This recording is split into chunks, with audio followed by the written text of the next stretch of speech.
Ladies and gentlemen, congratulations to you all for surviving to the end of the day. There's still people coming in from the tea break, but I think in view of the time we should begin. So ladies and gentlemen, it's my great pleasure to introduce this afternoon's keynote speaker, Winnie Eley. Winnie is Pro Vice-Chancellor, International Advancement at the University of Newcastle in Australia. Winnie is a genuine expert in the internationalisation of higher education with a long and impressive list of achievements. She worked in Council for a number of years, including terms as Director of Business Services in Nigeria and Director of Services in Hong Kong. Prior to her appointment at the University of Newcastle, she was the founding Director of International Affairs at Hong Kong Poly U and a member of the Hong Kong University Standing Committee of Internationalisation in Hong Kong. At the University of Newcastle, responsible for designing and implementing the university's new Global Partnership Plan, an initiative to build the university's global recognition through strategic partnerships, international engagement, international student recruitment, and increasing outbound student mobility. In her role at Newcastle, she's closely involved with Australia's new Colombo Plan, sometimes called the Reverse Colombo Plan, designed to update and build on the original 1950s Colombo Plan and create meaningful partnerships between Australian education and the Asia Pacific. Winnie is a long-standing associate and friend of QS Apple, having served on the International Academic Advisory Committee for a number of years, as well as contributing to the development of QS Maple in the Middle East and Africa. With her extensive international experience, Winnie is well placed to deliver the keynote lecture, Student Mobility, Australia's new Colombo Plan. Winnie.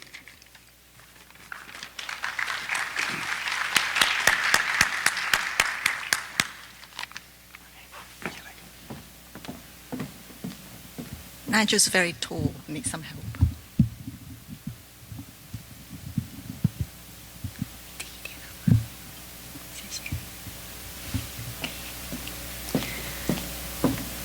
Good afternoon, colleagues. First of all, I would like to say thank you to the chair of the QS International Academic Advisory Committee and the host of the conference today, the Taipei Medical University, for the invitation to speak. It is my honor to address the audience this afternoon. Thank you.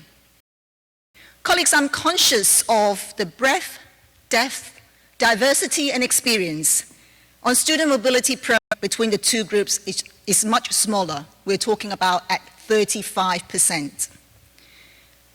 The expansion of Australia's higher education system, in particular in the last 50 years, has created a sector with distributed strengths and depth. Similar to the internationalization priorities of many universities around the world, forging connections, going global, developing collaborations, and building partnerships are considered to be fundamental building blocks towards a sustainable future for any Australian universities. Australia apparently received almost 20 times more international students than the number of Australian students who chose to study in tertiary program abroad, according to the OECD study last year. And Australian higher education has been known to Asian students who make up 80%, 80, of the total international students in Australia for its now affordable tuition fees, visa, immigration-friendly policies, easy lifestyle and good climate and good wine, and approximately to an English-speaking country. And the Australian Workforce Productivity Agency in 2010 forecast that by 2025, 1/3 of all jobs in Australia would require a minimum of a bachelor degree qualification in order to maintain and improve the nation's economic position in the face of global competition. One final fact, according to OECD Education at a Glance 2013, 45% of those amount 25 to 64 years old in Australia held a university degree versus the OECD average of 39%.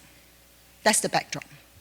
So, Australia already has a highly educated workforce.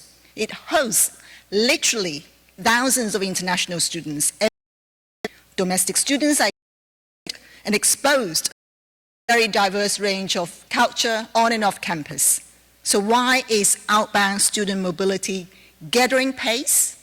And mobility is the latest trend, which seems, and why is the story in Australia higher education sector worth sharing and listening to? Advances in student mobility experiences through the range of mobility offered by the Australian government, especially through the Education Department before the New Colombo Plan. There are several, like Asia Bound, the Endeavour Chong Kong student exchange programs, study overseas, short-term mobility program. Even the VET sector has an outward mobility program. And until recently, the New Colombo Plan, which is not administered by the Education Department, but by the Department of Foreign Affairs and Trade. And I'll tell the story later on why. They help universities to prepare students to negotiate a new interconnected world in real terms, not the screen, not just touch, just the touch screens, but also it challenges them in terms of all their six senses. Students can live in a host country. They are away from home, they meet people from the host country and institution, and establish cross-cultural encounters and friendships. Sounds lofty, not quite. Opportunity do I want to support them for a jolly? In my presentation, the following topics will be covered. So I'll talk about the story of the New Colombo Plan. There's quite a lot actually being written on it, so I'll tell you that wonderful story. And then ended with some of the benefits that we see and some of the research that actually looking forward, what are we talking about, and the tiny little difference that is gradually making a difference to the narrative of international education here in, not here, but in Australia, and also in the institution that I work for. The story of the original Colombo Plan is quite a remarkable one. Amongst the audience, I would imagine Commonwealth Scholarship, Marshall Plan is a bit more well known. And the Colombo Plan is actually one of the post-war voluntary initiative, which focus on the socio-economic development and prosperity for this particular region. It occupies a very prominent place in the history of Australians' relations with Asia, best remembered for sponsoring thousands of Asian students to study and trained in Australian tertiary institutions. Yet it reached into almost every aspect of foreign policy, from strategic planning and diplomatic initiatives to economic and cultural engagement.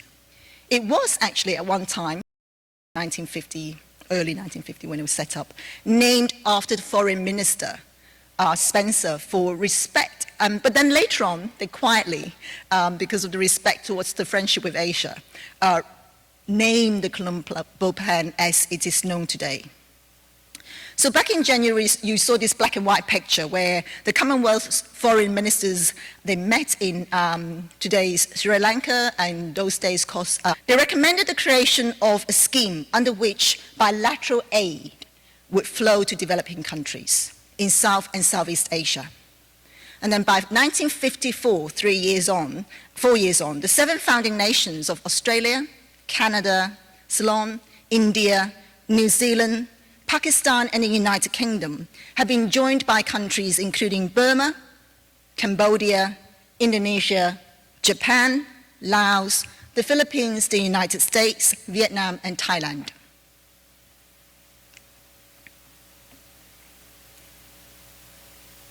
Blackton must be one of the very first scholars who started to write about the New Colombo Plan because it was so new. It was in 1950 and he wrote in 1951. Several keywords there. It's about cultivating friendship. It's also about Australia trying to negotiate and to identify itself and its future with Asia because of the region it is in. And also the significance of that particular meeting that I referred to in 1950 in today's Sri Lanka in Colombo actually signifies that the base of the Commonwealth was London. socio-economic development is at the heart and the core of this particular plan.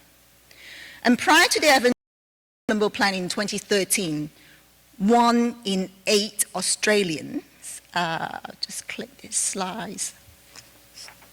Sorry, I was ahead of myself. So going back 6 decades on with this new Colombo plan, and I used this slide last year in terms of the Asian century. We all know part of the world where activities happen, pace is fast. This morning the keynote speaker reminded us that's why they have a Malaysian campus in Ningbo from University of Nottingham. But the difference here is, like Nigel early on introduced, is a reversed Colombo plan. It started to look at the importance of Australian universities to actively go to Asia, really understand the pace and the innovations of what it means, and then for Australian students to go home and then see how they can transform the experience into real life. Before the Colombo plan back in 2012, there was a study that was being done, and actually 1 in 8 Australian students study overseas during the course of their undergraduate degree. And compare with the US students where approximately 13.1%, I have to use the decimal points here, 13.1% of the students in the US, they had an overseas study abroad experience. And for Australia, they proudly presented that the figure in the same year was 13.8%. Even so, but in terms of collectively, when we look at all students having an international outbound experience in Australia, the number is not a small one. We are talking about 24,860, which is quite a significant number for a small country with only 22 million people and 39 universities. Earlier on, when we talk about the economic priority and importance of Australia engagement with Asia, and with the Colombo plan in terms of building capacity and the education collaborations, I start to look at in terms of a comparison of Australian top 30 trade countries and also the citizenship of the international students currently started a study in Australia in recent years. Actually 20 countries of the 30 are consistent of those being our trade partners in the country. So in terms of looking at the correlation of the original Colombo plan in terms of the trade ties, in terms of the people movement, in terms of the network, in terms of the friendship, there is something happening in the last 50 years. And in a recent study on outgoing international student mobility of Australian students, just under 2 years ago, 3 observations with implications to Australia are noted. First one, Asia dominates short-term programs with 50% to Asia. Asia also dominates internship and practical training experiences with 47% going to Asia. Finally, 86% of all Australian international study experiences to Asia, including a staggering 90% of all experiences to China, and they are shorter than a semester. And in the very same report on outgoing international students' mobility, referred to just now, it shows that actually a number of students participating, again this figure is very important to how they designed the new Colombo plan. The students participating in short-term study abroad for the first time since they have collected data surpassed those in exchange program in 2012. So just over 700 students actually went on study abroad, compared with a semester exchange with credit-bearing arrangement. Yesterday morning, the number of outbound student mobility scholarship schemes shared by the president of Taipei University in the opening plenary, it shows that actually, and also the statistic we start to share with colleagues from various countries, this last 2 days point to one fact, and is the fact that the young people we work with today, in Asia Pacific in particular, I'm sure in Europe it's been a long-standing phenomenon, but in Asia, we're talking about being at the forefront of an unprecedented rate of mobility around this region, but also out of this region, because we know they like to go to North America and Europe.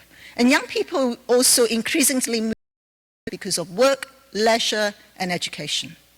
Young people constitute the majority of those in the international student market, and in fact, almost single-handedly, they drive the international education industry.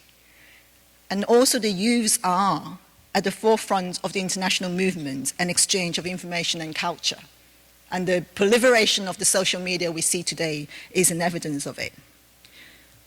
So although the mobility of people, goods and ideas across the globe is not a new phenomenon, it is actually the speed and intensity at which the movement now occurs which have a very profound impact on international education. This particular timeline charts how the New Colombo Plan panned out in the last 18 months. It has been very exciting for us because the application deadline was almost like a 2 to 3 weeks turnaround, and then you have to work with faculties in terms of making sure that you get the most of the funding that's available. So August 2013, the coalition government came into power. They said it promote life-changing short-term study abroad experience for our undergraduate students in Asia-Pacific region. It also enhanced cultural awareness and understanding and deepened people-to-people relations. So what we're seeing actually is 100 million Australian dollars being set aside from this year on, 5 years, to implement the plan.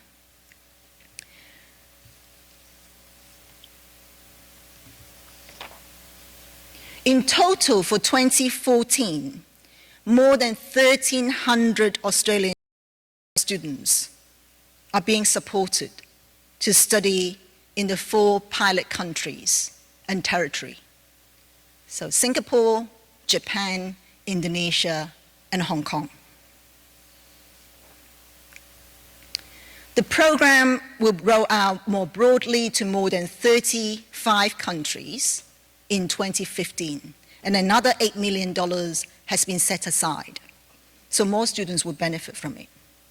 It is the beginning of setting a rite of passage because they want it to become something that Australian students want to do. And also a phenomenon that we are observing at the university, starting with very entrepreneurial faculties like business and law, where our students now are willing to use their domestic funding to go and fund their international education outbound experience. That's a very cheerful news when I heard about, this new development. The whole idea from the Australian government design of the New Colombo Plan is eventually Australian students will return home work ready. I didn't say employment ready, I said work ready. They might be their own boss. Because in Australia, one of the facts that I didn't share earlier on is a lot of the businesses are actually driven by SMCs. They hopefully will be Asian literate or be a little bit more familiar with it. And they will have the ideas to how to boost Australia's innovation and productivity to ensure that the students take full advantage, knowing about the pace of change in Asia, the innovations, also the sort of movement in terms of ASEAN, for example. And then they take advantage of how then do they contribute back in the country or being part of this very exciting region. The reason I said this region is when I look at the QS 10th anniversary, no criticism, Mendy, but I was trying to find out where Australia is. One of the things about Colombo Plan is Australia acutely aware that its future and its position is in Asia Pacific. I'll now move on to talk about some of these very of what we see in terms of ingredients for success. We have lots of professionals here, so you know more than I do. I'll put it a sort of Australian lens in terms of this particular slide and also the areas that I want to talk about.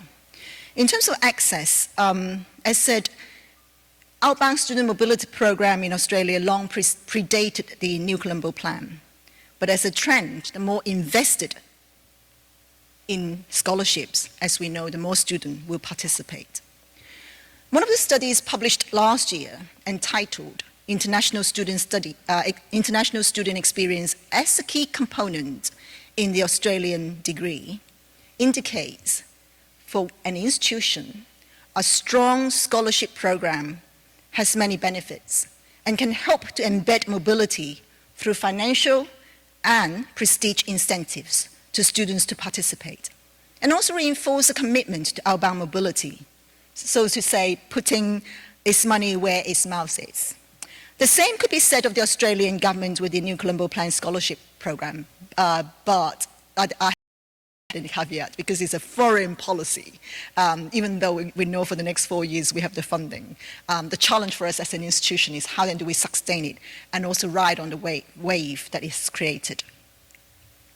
So essentially funding is important, as we know, but also very fundamental in terms of increasing that mobility. There is another challenge in terms of research in this particular area. How then do we actually produce more evidence-based research to win not only the political argument now, but also institutionally for the future, and collectively as a global higher education sector, if we believe that is very important to students, because remember what it's not an entitlement, and it's not something that we can take it for granted. Some institutions will have a smaller sort of budget in terms of encouraging students to go outward. In terms of equity and also options, most of the time we talk about the sort of direct cost to study abroad. There is also the indirect and also opportunity costs attached to it. The part-time job that you do not want to give up, the challenge in terms of negotiating a lease of accommodation. I think recently in Hong Kong there is in the newspaper talking about French and US students, not to name the university in Hong Kong, it's actually a challenge across all universities. They were struggling to find places to live, and they have very creative solutions. And I'm sure with the number of our Hong Kong colleagues, they can share some of the very creative solutions there. But it's not easy for students to make that choice, because they might want the experience, but they also want the support. So those are very practical issues. But for Australian students, one of the things that we notice is they may not just want credit-bearing bilateral exchange agreement. They want short-term study. That's why the New Colombo Plan has been encouraging more than 1,300 students to go abroad because of its very nature.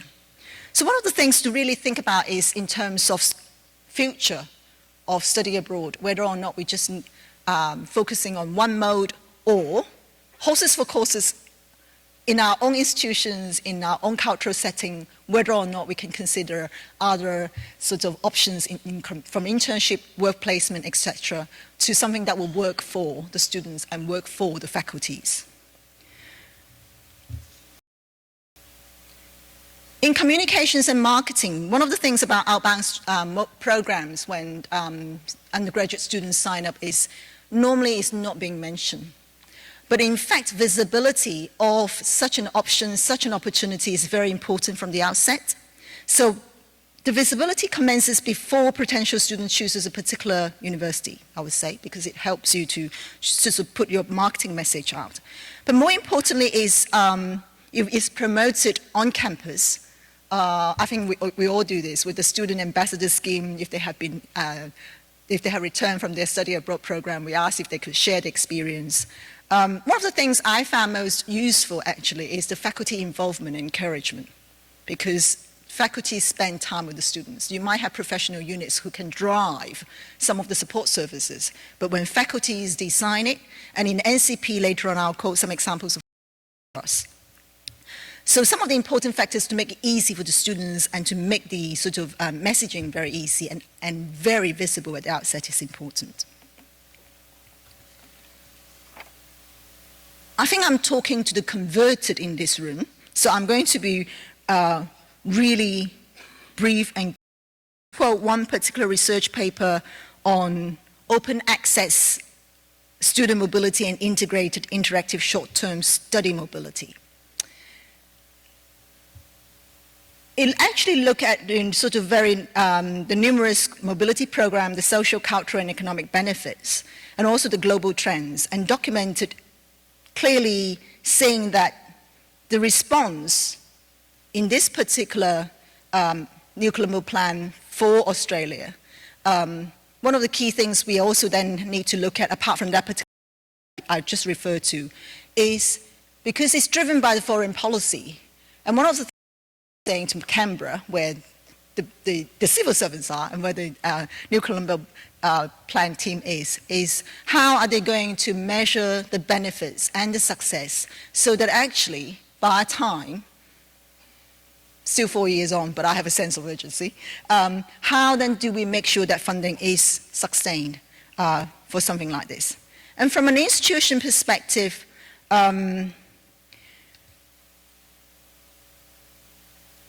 it helps. For us, I'm going to tell the story later very briefly about Newcastle, but broadly speaking, institutions themselves are internationalized anyway through the demand of educating a very diverse student cohort coming from and coming with a variety of contextual knowledge.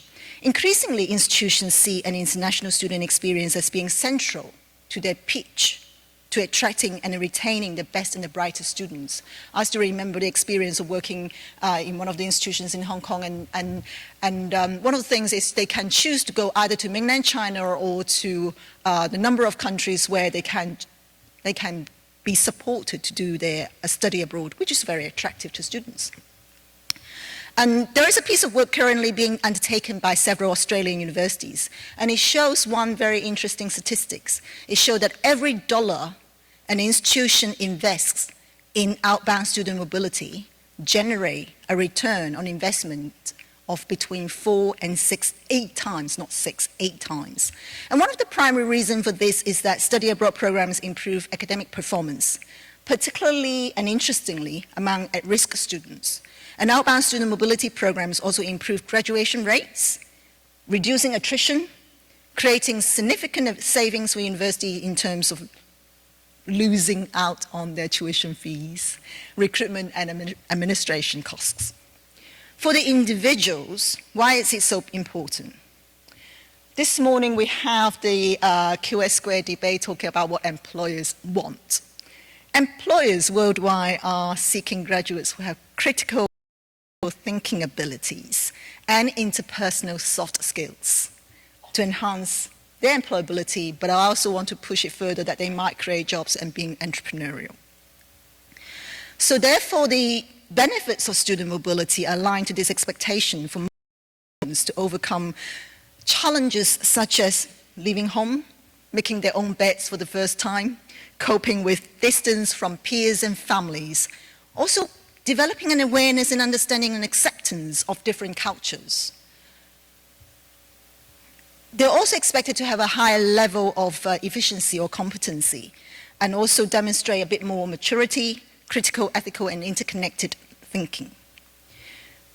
The changes induced by new technology today and the unprecedented mobility of people that I referred to earlier on, including goods and capitals across the globe, are creating a world that actually contains a set of characteristics without parallel in human history. Terms such as cosmopolitanism, global citizenship, and global competence are often being used in this context to explain the new reality. Some of you might not be able to see this, but it's a study back in 2013. The academic research spanning across a time span of 50 years indisputably shows that study overseas significantly augments the interpersonal skills of graduates. And also overseas students, not overseas students, if you have studied overseas study experiences promote the development of and enhance. I'm not going to read you the long list, but I found a couple of them very interesting because when we look at the Institute of Future Studies, they recently sort of come up with a long list of 10 skills you need for 2020. When I look at the list, I thought it's a bit too late for me. But anyway, for our young people, they still have time. So things like general and culturally specific creativity, being able to see it and connect it from other people's culture. But then I think resilience is being referred to quite a lot in terms of adaptability and also tolerance. But bigger than this is really understanding and unpacking and getting a sense of the complexity of the global issues and how interconnected this region in particular is when we put it in context to New Colombo.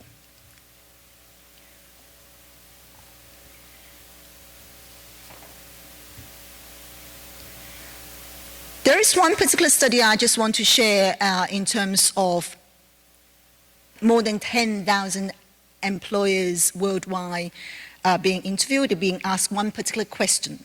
The question is, do you seek or attribute value to an international study experience when recruiting? And the number of employers, yes, was 62%. So international student experiences are associated by employers with the development of key attributes like tolerance, open-mindedness, creativity, initiatives, and also the ability to take responsibility, empathy, and respect. But as I said earlier, I want to push that boundary and think about our graduates as not just being employed. They can become the employers, and they will create jobs, and they will be for attributes as such. There are other sort of research findings that look at language skills being very useful in this region. They also look at actually, and interestingly, graduates who have studied abroad, they were found to have a higher propensity to adapt to new and unfamiliar situations, and making them ideal employers for companies wishing to expand into new geographic markets.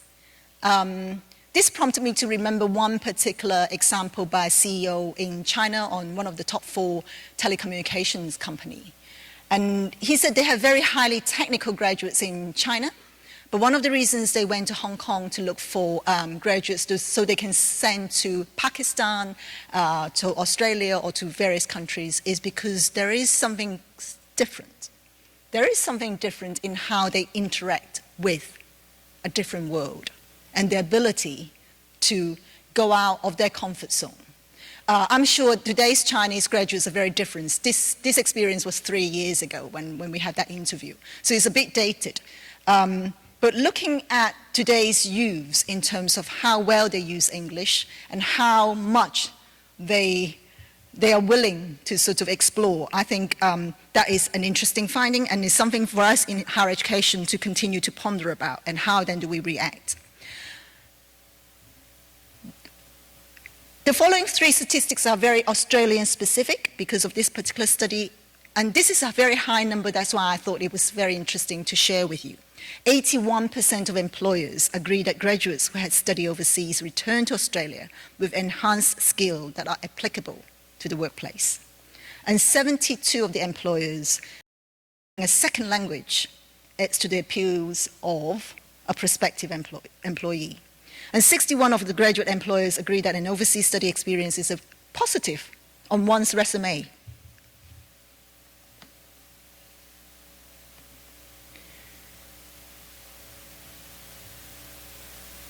There is one interesting study that points to the fact that, and not just one, several studies, found that as many as 84% of respondents reported a strong impact of study abroad on their lives up to 50 years after the experience.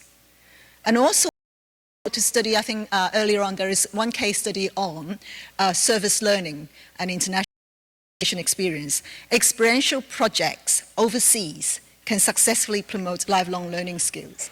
And I think this morning in the QS Square debate, one of the audiences in Saudi Arabia was saying that it's actually about preparing our students with the right skills so they become lifelong learners. And that's part of a small study that actually points to the fact that this is it. There is also correlations, and I found that when I worked for the UK higher education sector and preparing for legislators' question and answer for the Legislative Council. And this particular one has resonance in the Australian context. There is a high, it is found that there is a high of previous international mobility by parents that correlates with high participation rates of their children in study abroad programs. So young people who have studied abroad set a precedent for future generations, encouraging their children to live and study abroad, and generally develop a higher appreciation for international culture. So there is an intergenerational effect. I'm going to sort of pause here and sort of give an example of where we are. So the Australian government's outbound student mobility program is making an impact. And I'm going to use my university as one example, and I'll tell you why, because of the context that we're in. So first of all, a few facts and figures about the university. This is not a brag book, just show you the size of this university.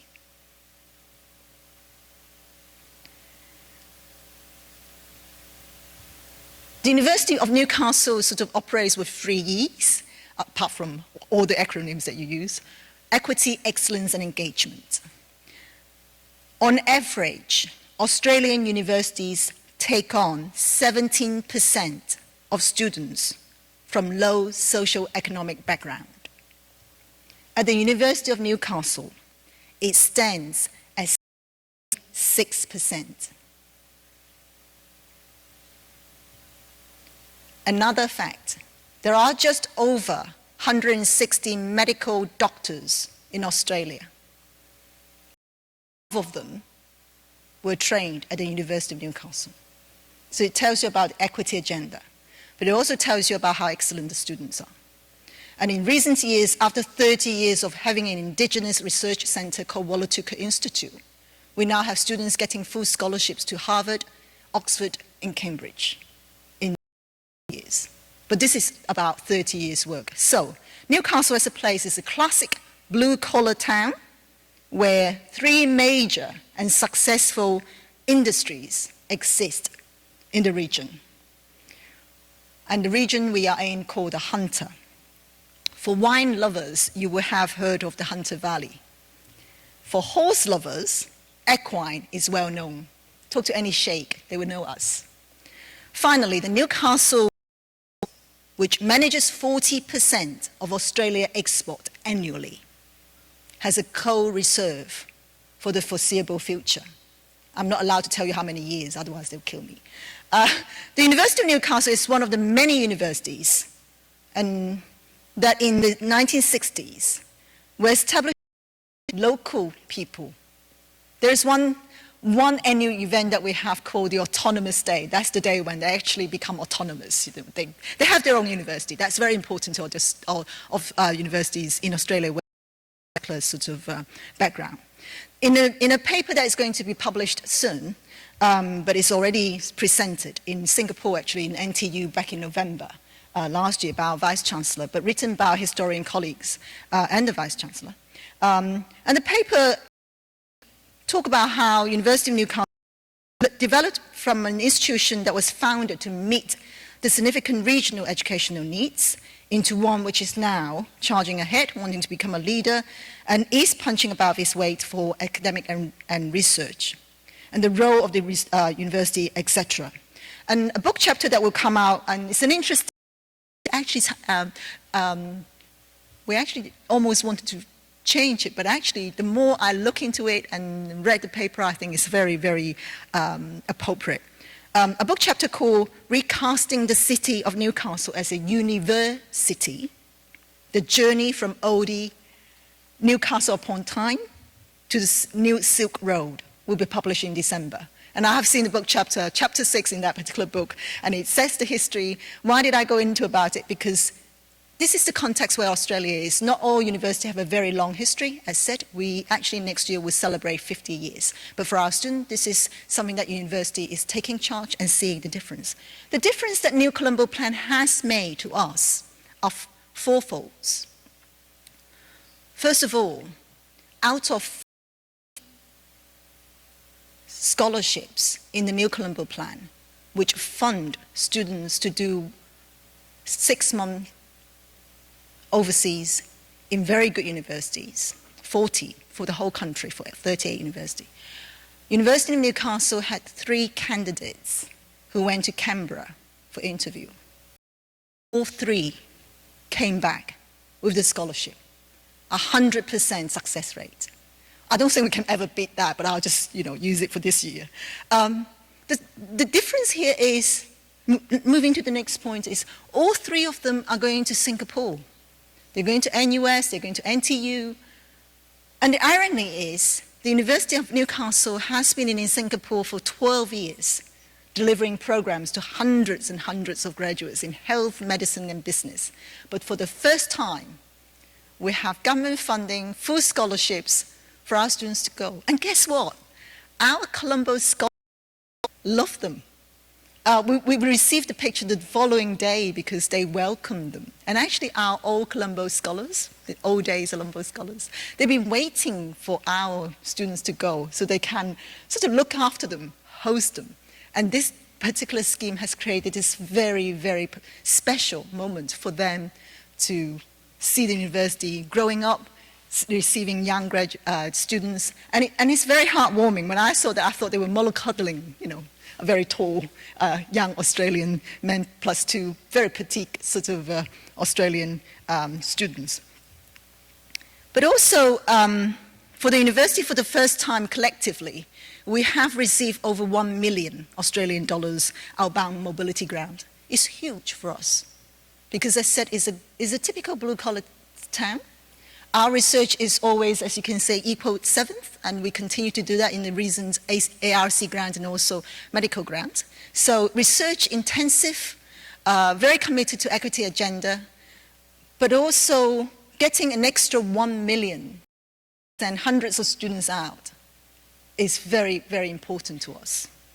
And finally, and very slowly, it changes the narrative about international education in where I am. I can't say for the whole of Australia, but for the institution where I am.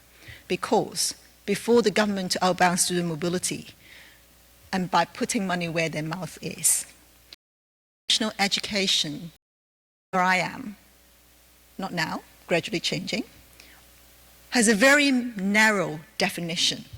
And you know what I'm going to get to. It only means international students who come and study. But for now, I'm seeing aspirational students, and the example that I share with you from business and law, that they now found students who are willing to use the domestic grant for their study to go and do internship when the faculty said, is that what you want? If it is, we will do it, and they are willing. So the implications for me when I devised the plan together with colleagues back at the university, the nice thing is we can set very aspirational goals. So I'm not going to bore you with the details, but I set one very challenging one by saying that perhaps we should look at, and that's where research comes into, is the experience of students' inbound and outbound mobility can be and should be in the top quartile for the Australian university sector. And that's why I'm pushing Canberra quite a bit. And on and off they will have a call from me and say, where are we with the research? And apparently there is a plan, which I'm very excited about. And there is also a plan in terms of making sure that our new Colombo scholars can be connected to the bigger family of alumni, which the government launched a major Australian alumni network a year ago. So from that particular perspective, there is something quite special that's happening. Before I close, I just want to raise 3 points of difference here. What's the differentiation with New Colombo Plan with many of the plans that you operate back in your institution and country? This New Colombo Plan aligns with the original one, driven by the foreign minister as a foreign policy. It transcends not just education. And it reminds me of the example of the Singapore schoolhouse, where it's actually not driven by the education department, but tourism board, I was told. But at the same time, in terms of the design of Colombo Plan, is beyond just institution. It looks at the totality in terms of the alumni network, business, chambers of commerce, all the friends and connections. So that actually when students decide to go for internship, placement, wherever it is in hospitals, there is a support system for them. It's not easy, but at least there is an institutional and also a political will to make it happen. As a sector, there is a very joined-up approach, and this is something that's quite special in Australia because of, I think the sector is slightly smaller, 3 times smaller compared with the one in 3 to 4 times smaller compared with some of the countries. So colleagues, I'm going to close. I'm not saying New Colombo Plan is perfect. Obviously not. It's a foreign policy. We have to be quite real. There is a political agenda there. But from the remarkable story back in the 1950s, seeing how this region is moving, some of the interactions in terms of higher education collaborations, and then move on to trade, friendships, networks, to today where, as a reverse trend, there is a commitment to say Australian students should and can be supported to learn more about the pace and the change in Asia, and then start to think about what the implications this is for them as they have another 40, 50 years of work ahead of them, because there is one more fact about Australia, colleague. There is no retirement age. So to close, I said, it's not a perfect sort of scheme, but at least a small young university like the one that I'm working at. So.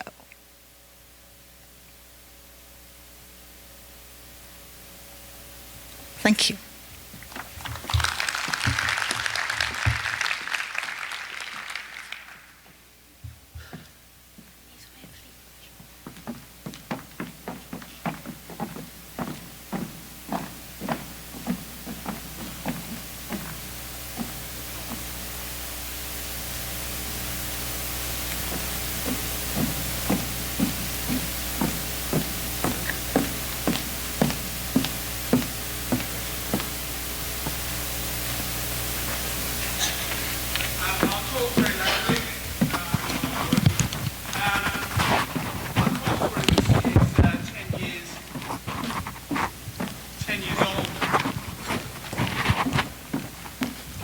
Thank you. Our conference this year is 10 years old, and I remember 10 years ago, in 2004, spending quite a lot of time being in New Zealand, in Australia, when Australia was really celebrating the fact that higher education had its fourth largest export. And in those days, internationalization was couched purely in terms of the commercial benefits to Australian universities of having very large numbers of international students. 10 years later, I think Winnie has given us a very compelling account of the way in which the world has shifted. And this new Colombo plan is a reflection of the fact sustained economic success, universities and students in Australia and many other countries need to be outward looking and engaged. So on behalf of all of you, I'd like to thank you, Winnie, for a fabulous keynote.